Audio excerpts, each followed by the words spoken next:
In a world absolutely drowning in information, I mean, where every click, every single scroll, every notification just adds to this seemingly endless ocean of data, finding clarity, finding genuine insight. It can often feel like searching for, I don't know, a single smooth pebble on a vast, chaotic beach. Yeah, it really can. And that's precisely where we come in. Exactly. Our mission here at the Deep Dive, it's really to serve as your dedicated guides, cutting through that overwhelming noise. We take a stack of dense sources, maybe meticulously researched articles, excerpts from groundbreaking books, or even those lively, sometimes pointed discussions from online forums, and we extract the most important nuggets, the key insights. Custom tailored for you, our listener. Right. Custom tailored for you, our curious and discerning listener. Think of us as your direct shortcut to being genuinely well-informed, but without that overwhelming burden of information overload. And today, we're embarking on a truly fascinating journey. We're looking into some profoundly transformative economic and societal ideas.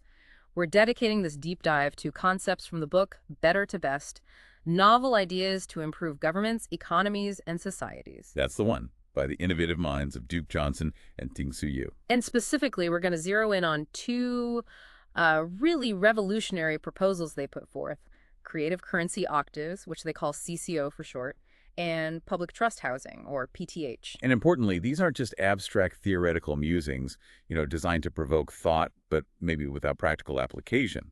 Our source material for this deep dive, it includes direct excerpts from the book itself, dedicated articles that explore these concepts in, frankly, remarkable detail. And yeah, even some very lively and insightful discussions from platforms like the Arconic Ideas subreddit. Ah, yes, the subreddit discussions. Exactly. With some particularly astute questions raised by a user known as UST Stormwriter 989. So this multifaceted view, it allows us to move well beyond just the what of these proposals. We can really immerse ourselves in the how they might operate and maybe the why they propose to tackle some of humanity's most pressing challenges. So our specific mission for this deep dive is to unpack these original concepts. Look at their immense potential to transform our economies, our social structures, really from the ground up. We're going to explore in detail how they aim to provide, say, universal financial stability, radically reduce extreme wealth imbalances, and profoundly incentivize innovation and creative contribution. All while addressing one of the most fundamental human needs, Yeah. housing. That this isn't about theoretical conjecture. It's about dissecting the practical mechanisms and their far-reaching implications. Especially, I think, for those of you listening who grapple with economic policy, with societal design. By the end of this deep dive, you should have a solid, hopefully nuanced grasp of these novel approaches to economics and social structure.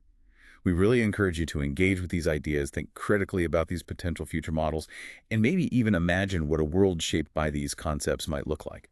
It's not just an academic exercise. Not at all. It's an invitation to consider genuinely new paradigms for, well, collective human flourishing, grounded in some meticulously thought out proposals. Okay, let's truly unpack this then. Let's start with creative currency octaves, CCO. This is presented as the core mechanism, a complementary currency system meticulously designed to harmonize economies and enhance cultures. Right. And the very first thing that jumps out, especially to anyone looking at economic models, is its fundamentally dual currency nature. Dual currency, okay. That's the crucial starting point.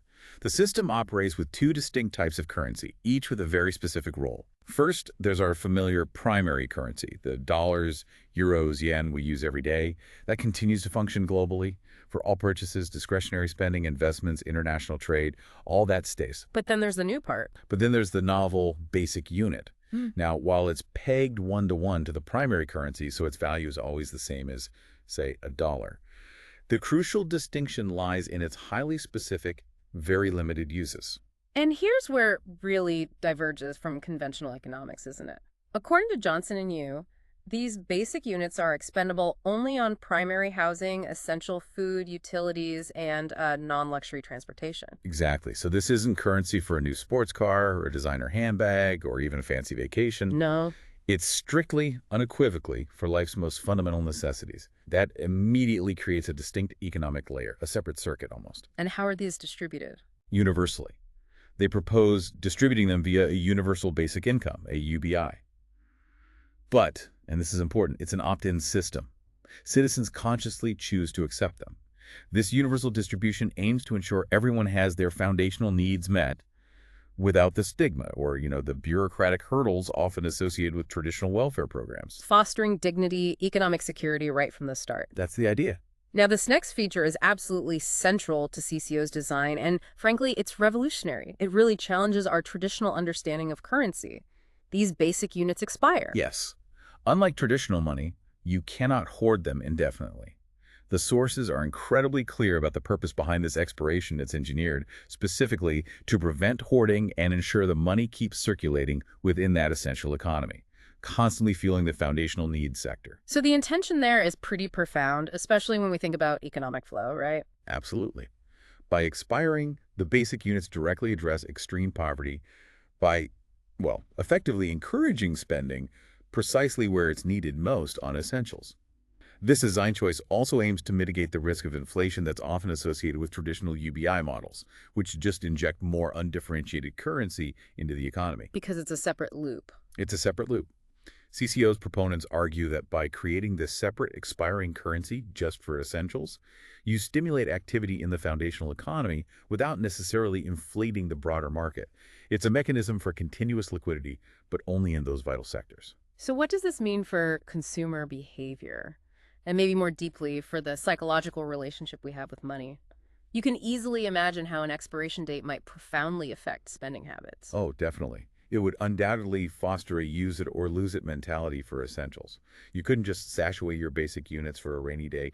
You'd have to actively use them to secure your housing, your food, your utilities within whatever the given cycle is, daily, weekly, monthly, yearly, depending on the chosen distribution. That use it or lose its mentality for basic units is, yeah, it's revolutionary. It redefines how we think about money for essentials. It eliminates that traditional hoarding impulse for foundational needs.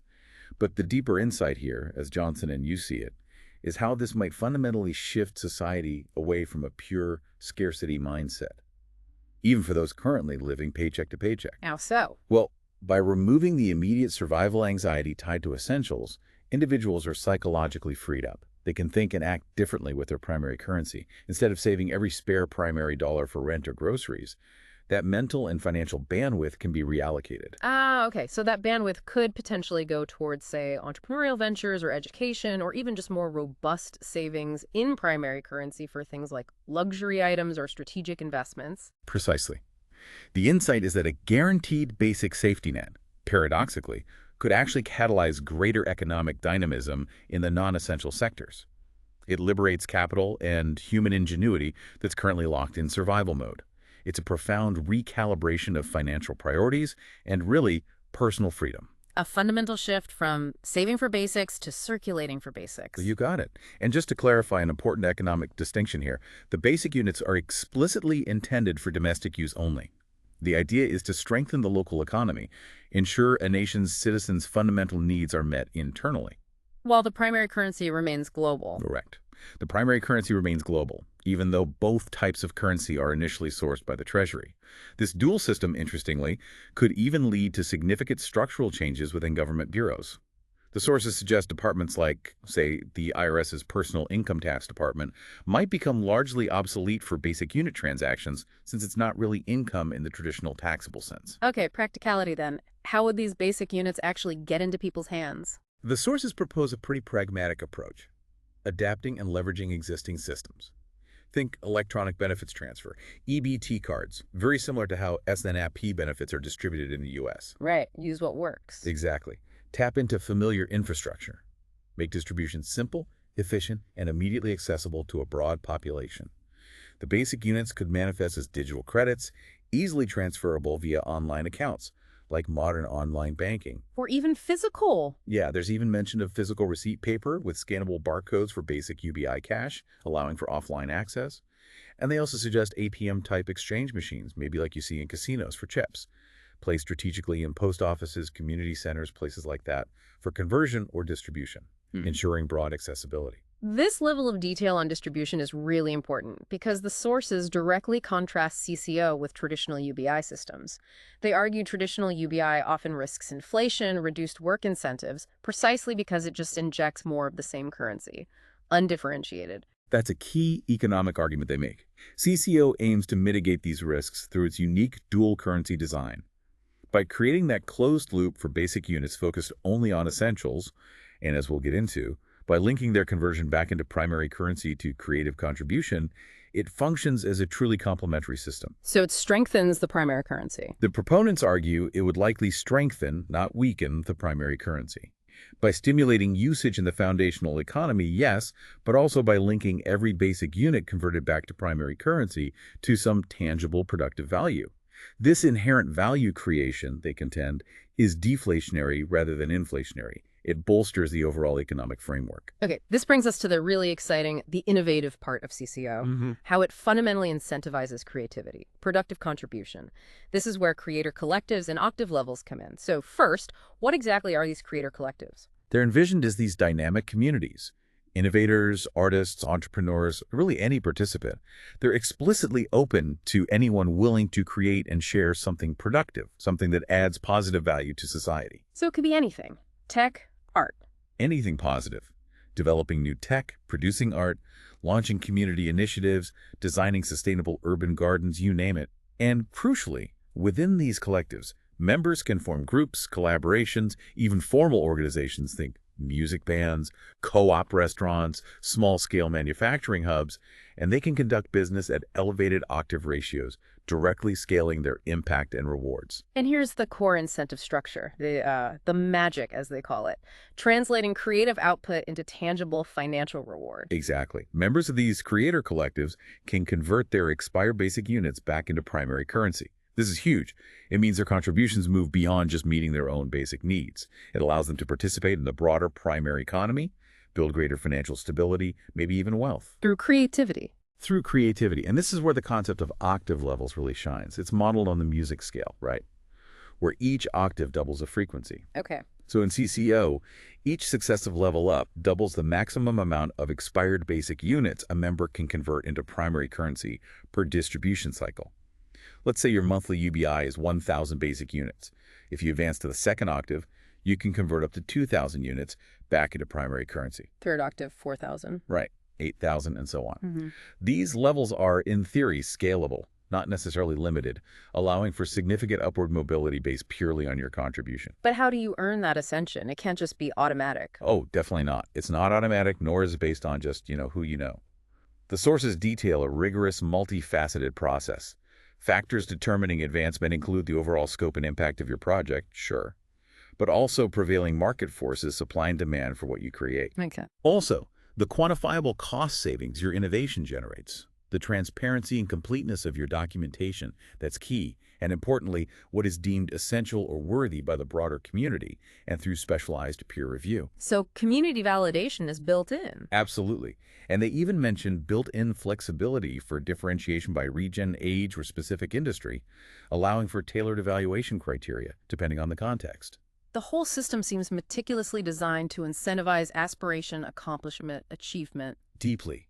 It's about channeling that fundamental human drive, the desire to innovate, build, solve problems into beneficial creation.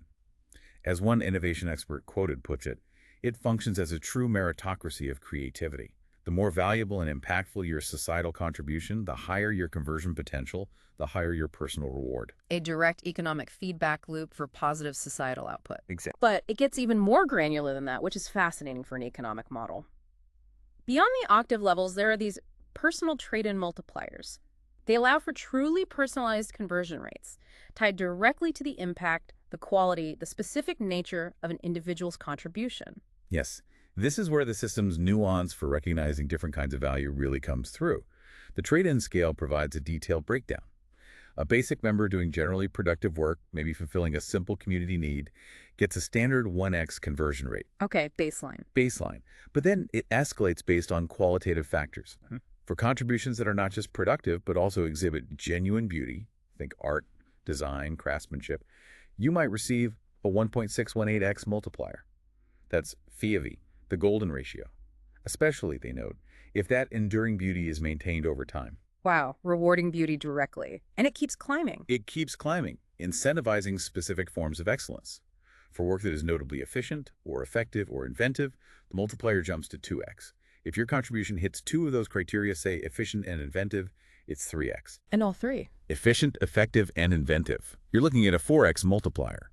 Then the tiers move into even higher qualitative judgments. 5x for something deemed wonderful, 6x for high quality. Milestone. Oh yeah. 7x for premier, 8x for magnificent, and a remarkable 9x for something truly exquisite. The sources give an example, right? Something like 14x. They do. They highlight a potential 14x multiplier for something exquisite and beautiful. Now, the precise math, whether it's additive or multiplicative from those base numbers, isn't explicitly detailed in the excerpts we saw. But the point is clear. It signifies a very significant reward for contributions hitting the highest echelons of both quality and aesthetic value. It's a powerful incentive then, moving beyond just utility to reward profound societal enrichment. Absolutely. This incredibly detailed system of multipliers, it reflects a design that encourages not just raw productivity, but a real pursuit of excellence, genuine innovation, even the cultivation of aesthetics. It directly links economic value to cultural and societal enrichment. The hope is to foster a world where creativity flourishes not just as a hobby, but as a genuinely valued, well-rewarded economic activity. Okay, now, any system this intricate, especially dealing with wealth, incentives, value judgments, it naturally leads to critical questions, and the Archonic Ideas subreddit discussion you mentioned, they were right on point. They were. User UST Stormrider 989 specifically asked, who decides who and what projects get elevated, and how do we prevent fraud and unfair advantages? These are absolutely crucial questions, foundational for the integrity and public trust of any system like this. Absolutely critical. So how did the sources address this? What's the accountability mechanism? It's a multifaceted approach, designed to be distributed and transparent, rather than relying on a single central authority. First, basic market forces play a role. Supply and demand. Right. The demand for your creative output, its perceived value within the community, that will naturally influence your conversion rates. If your creation is highly sought after, impactful, it inherently commands a higher value, facilitates your ascension through the octaves. But market forces alone aren't always fair. Rarely sufficient for true equity, exactly. That's why transparency is emphasized as absolutely crucial. The proposal calls for an open, transparent online platform, a place where contributions, their assessed value, the conversion rates applied, octave-level advancements, everything can be tracked and scrutinized by everyone. Everything out in the open. That's the goal, allowing for robust community oversight, discouraging any kind of clandestine deals or hidden advantages. And beyond transparency. There's the critical idea of publicly developed industry standards and best practice guidelines. But importantly, these wouldn't be imposed from the top down. They'd be set by people within those specific fields. Pure defined standards. Exactly. Musicians collectively define what's fair evaluation for music, architects for design, engineers for tech innovation, and so on. The goal is to define what's fair, reasonable, and not excessive within each domain, fostering a kind of self-governing meritocracy. And this inherently includes continuous peer review, open discourse within those collectives. Okay, so internal checks. What about external? External checks and balances are built in too. Policymakers would play a strategic role, refining the system rules to ensure broad equity based on observed outcomes. The system would also incorporate continuous participant surveys, input from specialized experts, and dynamic feedback loops to maintain integrity and catch emerging problems early. So it's trying to combine market dynamics with community oversight? Precisely. Deliberately trying to avoid the pitfalls of overly centralized control, potential bureaucratic inertia, while still ensuring accountability. And they also stress freedom of expression. Yes, an unwavering emphasis on freedom of speech and expression within the system. The only stated exception mentioned for content would be clear, adult-only labeling. The idea is to ensure creative output isn't stifled by arbitrary restrictions or censorship, allowing a wide, uninhibited range of creative work to flourish. That's vital. Okay, let's tackle some other skeptical questions. The kind that always come up with UBI-like concepts, especially for, seasoned economic analysts. The classic, who will do the dirty jobs? Right, the perennial question. The sources address this directly, and I think quite ingeniously. The reply is, if basic needs are secured through CCO, if people are freed from that immediate survival pressure, then the market dynamics for essential but undesirable tasks would fundamentally shift. How so? The prices, the compensation for essential workers doing these less desirable jobs would naturally have to go up significantly to compensate for the nature of the work when people have other options. Okay, wages rise for tough jobs. Exactly. And this, in turn, creates a powerful economic incentive for automation and ingenuity. It pushes society to innovate, to make those undesirable jobs obsolete for human labor wherever possible. It encourages technological advancement precisely where it's needed most to free up human potential. Plus, not everyone stops working just because basics are covered. Absolutely not. The sources argue a significant portion of people will always want to work, driven by purpose, community, ambition, not just survival. The market will still determine labor worth for non-essential roles. And they introduce this intriguing idea of facilitating job trades. Job trades? Yeah, imagine two essential workers may be neither thrilled with their current role, but through a facilitated trade, maybe swapping routes or tasks, both might find greater satisfaction and purpose. And this is where those admin support professionals come in. That's the idea. Their unique job would be to facilitate these good fits, act as human resource navigators within the system, helping transform willing-to-work participants into eager-to-work aspirants. Especially if the pay for these essential jobs could be structured to also enable their creative pursuits within CCO, aligning practical work with personal aspirations. Okay, another crucial question, again from that Reddit user, UST Stormwriter 989, preventing trading exchange services. The scenario being, what if someone with a high multiplier, say 5x, just acts like a currency exchange, takes 100 basic units from someone, converts them, keeps a big chunk of the primary currency profit? Seems exploitative. It's a valid concern for any new currency system. Duke Johnson's counterpoint, though, is quite thought-provoking. He challenges the premise by asking, effectively, would that necessarily be a bad thing? How could it not be bad? Well, he suggests it could simply evolve into a mechanism where elevated members choose who to reward and support financially, essentially acting like micro-venture capitalists or patrons for those needing primary currency for a project or specific need. The real constraint, he argues, then becomes the time and energy of that elevated member. How much time do they want to spend being a bank teller? Exactly. And maybe more critically, once an elevated member achieves basic comfort, financial security, how much more money do they truly need to accumulate? Especially if their primary motivation shifts from pure survival or accumulation towards contribution, which the system is designed to foster. This leads to that enablement economics idea. Directly, or the enablement, as Johnson calls it colloquially. This suggests that instead of just endlessly accumulating wealth they'll never spend, which is a core critique, they level against what they call extraction capitalism. Highly successful CCO members would likely choose to leverage their high conversion capacity differently, to hire others for intriguing projects, to fund community initiatives, to support cultural contribution. It shifts the primary economic motivation, potentially, from unlimited accumulation to enabling creation and development for the collective good, fostering a different kind of economic flow, one based on contribution and shared progress. Okay, shifting to broader safeguards. How do they propose preventing outright fraud? The sources propose initial measures that sound pretty practical, technologically informed. Things like automated e-flags in the system, warnings sent to users for unusual activity, precaution test checks run on suspicious patterns. If something looks off, the system flags it immediately for human review. And if it is fraud? Then for serious violations, the traditional legal system would ultimately be involved. Cases would go to the courts for prosecution, ensuring criminal intent faces real consequences. But there's a more optimistic hypothesis, too. Yes, and it's truly intriguing. The transformative hypothesis presented in the sources is that the very structure of CCO, by guaranteeing basic needs, by offering clear, rewarding pathways for creative advancement, might significantly decrease the overall incidence of financial crimes and scams over time. That's a bold claim. Sociologically, economically. It is bold, but there's a certain intuitive logic. If you're not constantly worried about basic survival, if you have legitimate, rewarding, transparent avenues for contribution and economic mobility, maybe the deep-seated motivations for financial crime, often rooted in desperation, inequality, or perceived unfairness, would genuinely diminish. And then there's that unique check and balance they suggested, involving comedy. Yes, it's fascinating. The sources propose that comedy and satire could act as a vital, ongoing check and balance on the system itself, its evolving rules, even the participants within it. Imagine a sort of daily show for CCO. Constantly calling out BS. Exactly. A constant public platform for calling out hypocrisy, inefficiency, potential gaming of the system, fostering accountability through sharp social commentary and humor.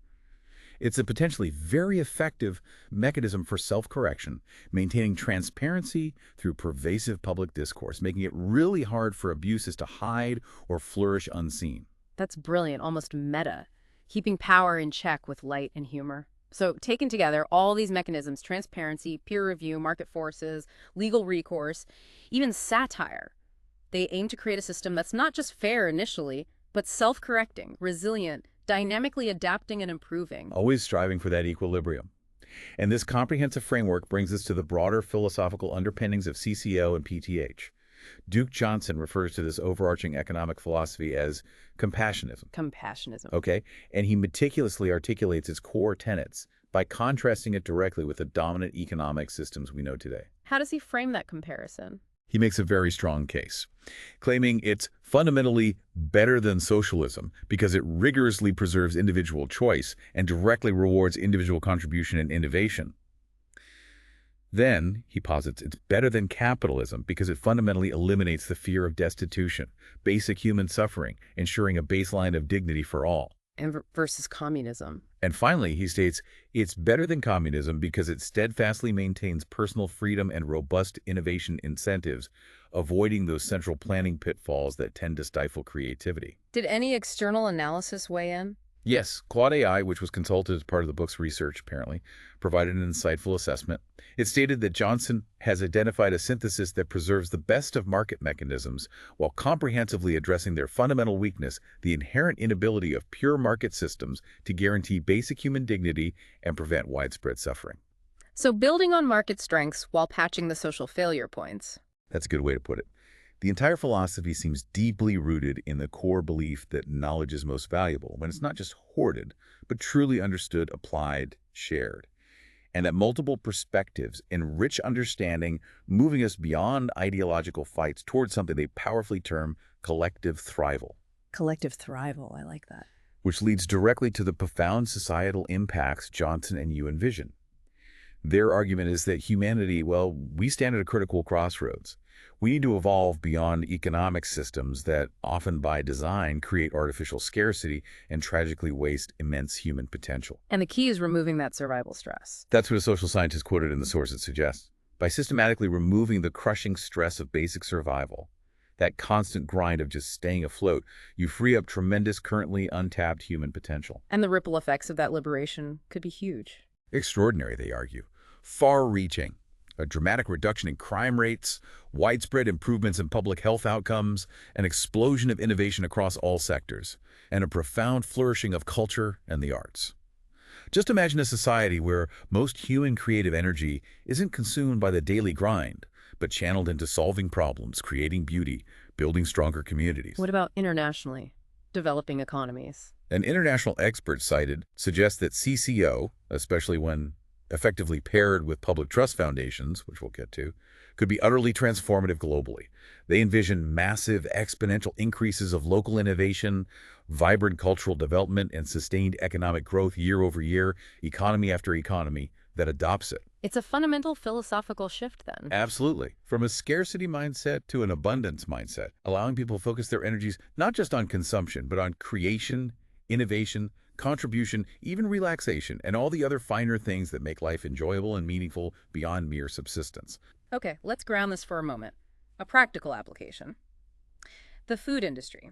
How would a restaurant actually operate under CCO, using basic units? The proposed model is quite clear. Restaurants could choose to apply to accept basic units as payment. There might be some practical limits, maybe based on seating capacity or operating hours. A small cafe might process fewer basic unit transactions than a huge food court, for example. And the value. They suggest tying the value of a basic unit directly to the cost of a typical counter-service meal, like maybe 3 basic units for breakfast, 4 for lunch, 5 for dinner. Something intuitive. This gives people immediate, transparent value for their units. So it gives people a clear understanding of what their basic units buy in terms of daily meals. But cooking at home would still be cheaper. Exactly. The sources are quick to point that out. Using basic units for groceries and cooking at home would still be more economical.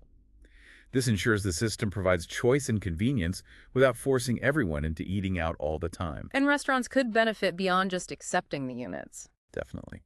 Restaurants could earn higher primary currency trade-in rates for the basic units they collect. How?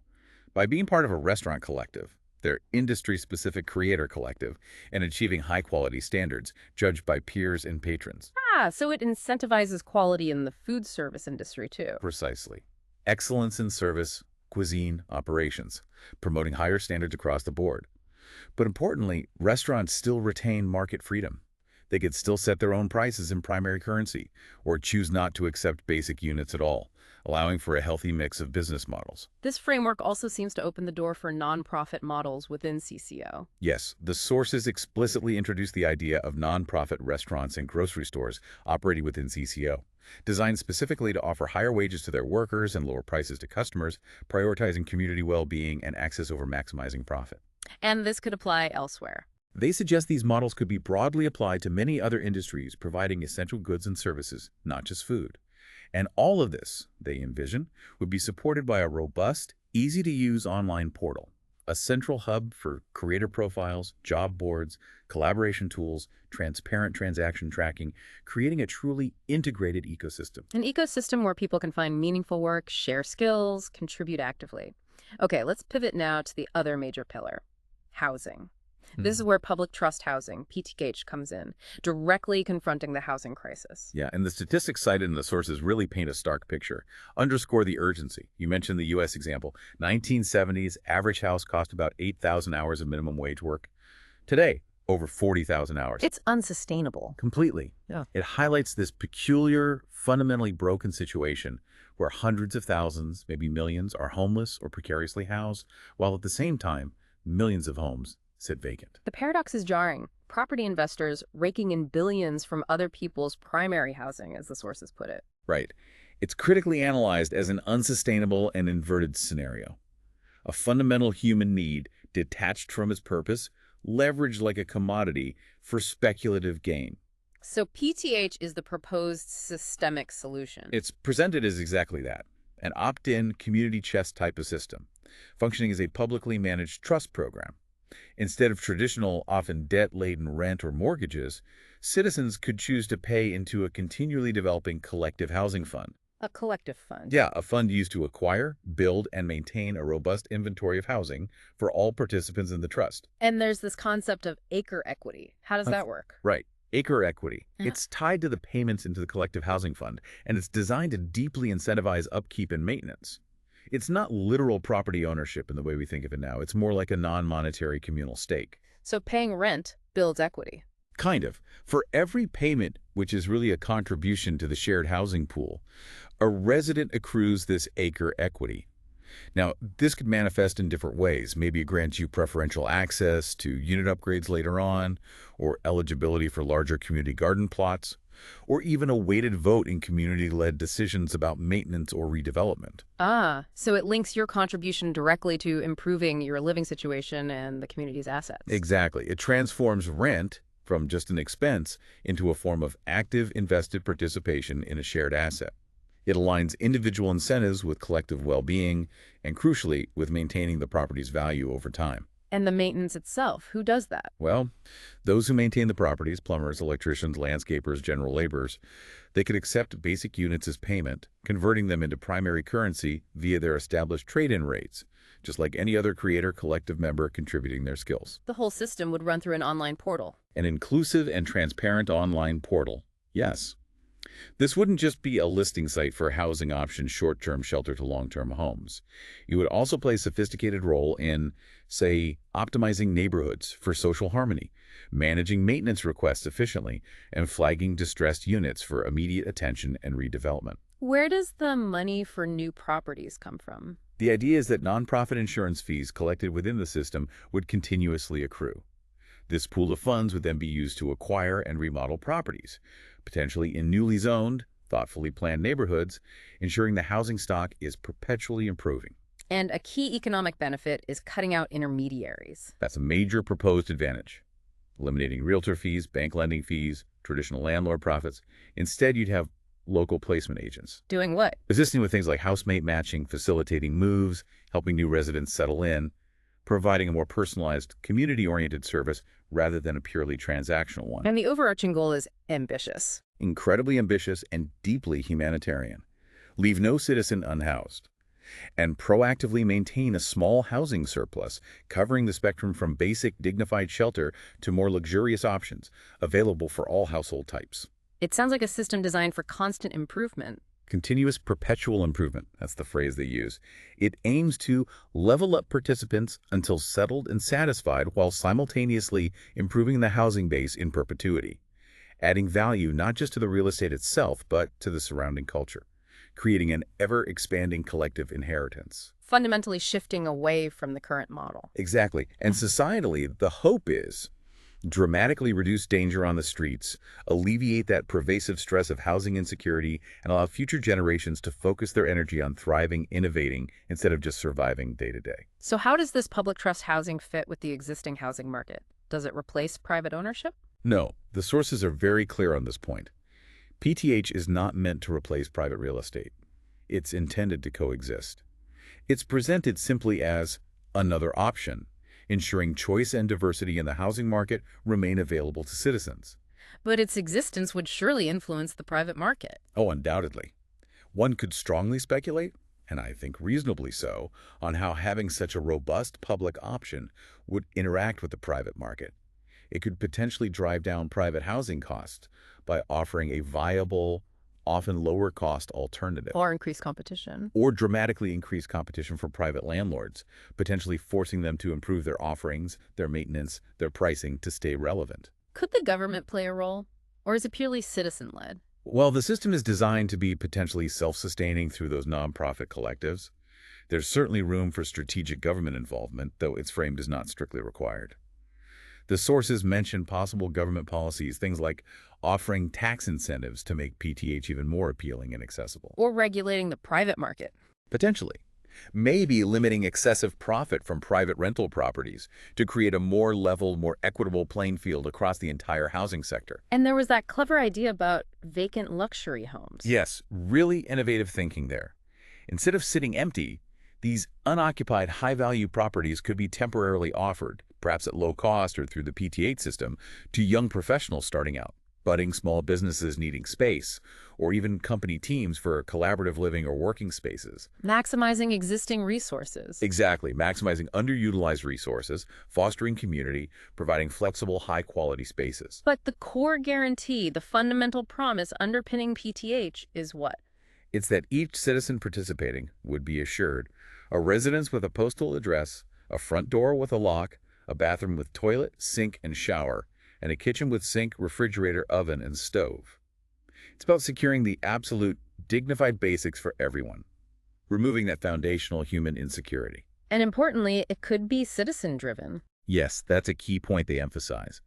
While government support could certainly help scale it faster, the system does not require government support or oversight, and could be accomplished by citizens via nonprofit collective, highlighting its potential grassroots, community-driven, maybe even decentralized nature, empowering citizens. Okay, bringing it all together now, CCO and PTH. Duke Johnson makes this powerful assertion about the enablement and achieving economic harmony. Yes, he states, and it really encapsulates the core synergy, that decreasing the cost of living while simultaneously increasing the standard of living is the key in combination to effectively harmonizing economics. Simple statement, profound implications. It really is the core vision. Yeah. CCO aims to create this balanced ecosystem. It establishes a focused, guaranteed supply of basic units for essential needs that decreases the cost of living. Simultaneously, it creates robust demand for expired basic units through creative contribution that increases the standard of living, fosters innovation. And this interplay strengthens the main currency. That's the argument. This dynamic interplay ultimately strengthens the primary currency by injecting tangible, creative value back into the economy, leading to a virtuous cycle, not an inflationary spiral. The overall vision is grand. Extremely grand in scope. Yeah. Johnson boldly postulates that CCO, especially when paired with PTH, could usher in a glorious golden age of collective human prosperity. It's incredibly optimistic, yes, but it's also grounded in this meticulously detailed framework that really challenges conventional economic thinking. And this vision extends even to changing the mandate of a central bank or treasury. Profoundly. Currently, a central bank's mandate, like the Fed's, typically focuses on things like maximizing employment, stabilizing prices, managing interest rates, controlling the money supply, often about managing existing levers for stability. Right. But the proposed new mandate for a benevolent nation's treasury under the CCOPT8 system would be fundamentally different. It would shift focus to enhance both the public and culture with an effective and sustainable monetary system that ensures human wellness via fair foundational guarantees, appropriate incentives for essential work, and equitable rewards for beneficial creation. That's a fundamentally different goal. More humane, arguably, moving beyond just stability to active flourishing. Exactly. And think about the tax implications. Because basic units are for foundational needs, outside the primary discretionary economy, personal income tax wouldn't really be necessary on those basic units themselves. And broader tax reductions. Potentially, yes. The victim, by fostering self-sufficiency via CCO and PTH, reducing reliance on many traditional social welfare programs, could dramatically reduce a nation's general tax requirements. This could free up significant public funds for other priorities, or even lead to broader tax relief in the primary currency economy. So finally, the path forward. Is this feasible? What's needed? Well, the tech experts involved with these ideas, according to the sources, are quite clear. Emphatic, even, they claim. The technology exists. Blockchain for immutable transparency, mobile apps for universal access, advanced AI for optimization and fraud detection. We have the tools to implement CCO today. So if the tech is ready, what's the holdup? The sources unequivocally identify the missing piece as political will. It suggests the primary barrier isn't technical feasibility, it's not even necessarily economic logic, but rather the societal and political courage required. The willingness to embrace such a profoundly transformative shift in how we organize ourselves. History offers precedents for big shifts, though. It does. A historian's perspective cited brings that up. Every major economic transformation seemed impossible until it happened. Think feudalism to capitalism, agricultural to industrial economy. CCO, they suggest, could very well be the next great leap. And it's not presented as a finished product. No, crucially, it's not a static, one-time fix. It's inherently designed for continuous perpetual improvement, envisioned as an evolving framework, maintained, refined through properly applied maintenance based on future data, ongoing public consensus, responsive, smart policymaking. The aim isn't just to be good or even great, but to constantly aspire for best, then achieve even better. An iterative journey. So to recap this fascinating deep dive, we've meticulously explored creative currency octaves, that innovative dual currency system, the intricate incentive structure tied to creative contribution. We've also delved into public trust housing, the community-based, dignified approach to ensuring housing for all participants. These concepts, as we've discussed, aim to seamlessly integrate, providing basic needs with powerful incentives for creative, beneficial work, all within a transparent framework, emphasizing community involvement, continuous feedback. We've really tried to go beyond the theoretical surface, right? Dissecting the in-depth questions, the practical considerations raised by those who've seriously engaged with these profound ideas. Indeed. It's a vision attempting to balance individual freedom, economic efficiency, that undeniable human drive for creativity, with social stability and collective well-being. So, for you, our listener, here's a final provocative thought to maybe chew on, extending beyond what we've covered. Okay. If creative currency octaves and public trust housing were comprehensively implemented, what specific, truly unexpected societal shifts or changes in fundamental human behavior, particularly economic behavior, do you think we might witness that haven't really been discussed? And given the reliance on community oversight and these creative collectives, what role do you believe individual accountability and genuine decentralized community collaboration would truly play in making such a system work effectively, equitably over the long haul? Something to think about.